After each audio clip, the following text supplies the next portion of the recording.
இறைவனுக்கும் மனிதனுக்கும் சம்பந்தப்பட்ட விஷயம் இருக்குது, இறைவனுடைய உரிமைகள். இதுல முதலாவது எது விசாரிக்கப்படும் அப்படின்னு ரசூலுல்லாஹி ஸல்லல்லாஹு அலைஹி வஸல்லம் சொன்னார்கள் அப்படின்னு பாத்தீங்க சொன்னால், அவ்வலு மா யுஹாஸபு பிஹில் அப்து யௌமல் கியாமத்தி அஸ்ஸலாஹ். முதலாக நாளை மறுமையில் விசாரிக்கப்படக்கூடிய விசாரணை தொழுகை பற்றிய விசாரணை என ரசூலுல்லாஹி ஸல்லல்லாஹு அலைஹி வஸல்லம் சொன்னார்கள். ஃபஇதா ஸலுஹத், அது சீரடைந்து விட்டால், ஸலுஹத் ஸாயிரு அமலிஹி, அவருடைய எல்லா அமல்களும் சீரடைந்து விடும்.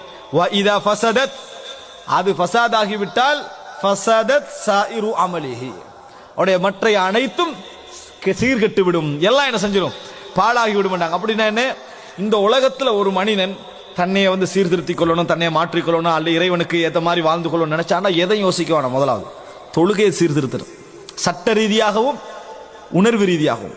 தொழுகை அணுகிறது, தொழுகிறது, வணங்குறது, இது ரீதியா சட்ட ரீதியாக திருத்திக்கொள்ளணும். எப்படிலாம் படிக்கணும், எப்படி தொழணும் என்பது ஒரு பகுதி.